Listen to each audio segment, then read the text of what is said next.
एक दिन की लीला, कोई वैष्णव आए और दर्शन करने जुगल किशोर जी के, और वाने श्री जुगल किशोर जी को वंशी भेंट करी।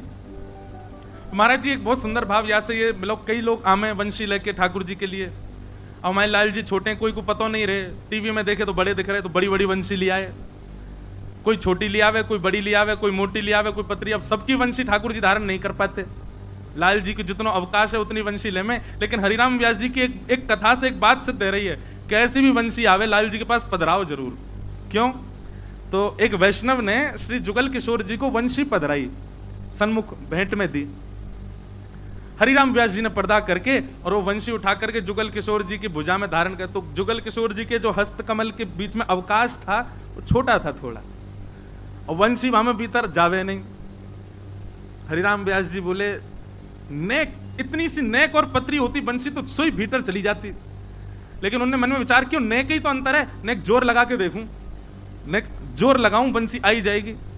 ठाकुर जी की सेवा में बंधुओं एक बात का बहुत विशेष ध्यान रखा करो, नवाते समय, अभिषेक करते समय, श्रृंगार करते समय। महाराज जी पुष्टि मार्ग में तो ऐसा भाव भी है कि अंगूठा को प्रयोग मत करो ठाकुर जी को। ये अंगूठा अगर हम ऐसे करके लाल जी को करें तो ठाकुर जी को श्रम होता है।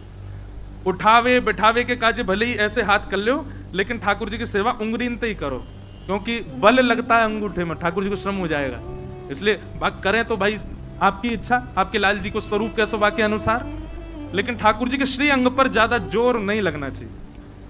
कई लोग ठाकुर जी को मुकुट उकुट नहीं आता तो ऊपर से क्यों दबा में, ठाकुर जी कहते लग गई, बेचारे कहा करे। लेकिन हरिराम व्यास जी की एक लीला सुनो। हरिराम व्यास जी ने जोर लगाया कि बंसी भीतर जाए। जैसे ही महाराज जी जोर लगाया, श्री जुगल किशोर जी के यहां से रक्त निकलने लगा। ओहो, वो देख करके तो व्यास जी को इतनी वेदना हो गई, तुरंत गए, रुई का फुआ लेकर के आए, घी लगाया, व्यास जी के हाथ पर जुगल किशोर जी के हाथ पर लगाने लगे। नेत्रों से रोते ही जाएं, बार बार चरणन में जय जय क्षमा कर दो, जय जय मुझसे अपराध है क्यों। अब देखो, व्यास जी से सीखो। जैसे ही बोध हुआ चित्त में कि मैंने अपराध किया है, तो प्रायश्चित के लिए एक स्वयं को दंड भी दिया। क्या दंड दिया?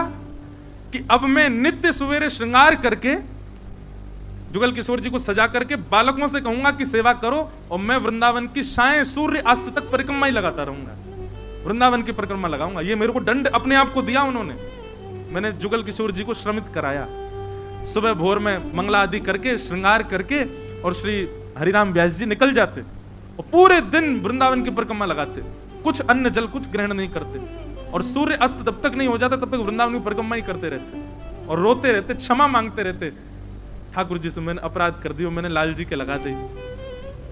एक ही दिन हुआ था दंड का पालन करते हुए, बहुत ध्यान से सुनो, केवल एक ही दिन हुआ था दंड का पालन करते हुए। अगले दिन व्यास जी ने श्रृंगार किया। अब वंशी जो नई वाली थी उसको तो दूर ही रखते थे, बोले ये तो लाल जी के पास ही मत लाना, इससे श्रम हो गया था। श्रृंगार करके पुत्र से बोले अब तुम सेवा करो, मैं जा रहा हूं परिक्रमा निकल। दूसरे दिन जैसे ही सेवा में आप परिक्रमा के लिए गए, शाम को लौट करके आए, जुगल किशोर जी का दर्शन किया, तो श्री जुगल किशोर जी ने वो बड़ी वाली वंशी वो हाथ में धारण कर रखी है और मुख पे धारण करके खड़े। आपने जैसी वंशी देखी, बोले ये तो बड़ी वंशी है, ये तो वही वंशी है जो, कहीं ऐसा तो नहीं पुत्र ने जबरदस्ती श्रम करके लगा, और ज्यादा दंड लग जाएगा मुख। भीतर गए, पर्दा करके जुगल किशोर जी की वो, अब जैसी वंशी निकाली वो बड़ी सहज से बाहर आ गई, बड़ी सहज से हाथ में चली गई। बोले वादना मैंने धराई तब तो ये भीतर ही नहीं जा रही, अब तो बड़ी सहजता से ठाकुर जी धारण कर रहे हैं। इतने में श्री जुगल किशोर जी बोलन लगे। अब बोलते भाई बोले, अब बंसी तो छोटी बड़ी है ना सके, मैं तो मोटो और पतलो है सकूं, या हमारे मैंने एक पतलो है गो, और या बंसी को धारण कर लियो। हे व्यास जी, अब तुम अपने आप को दंडित मत करो, मैंने बंसी धारण कर ली है।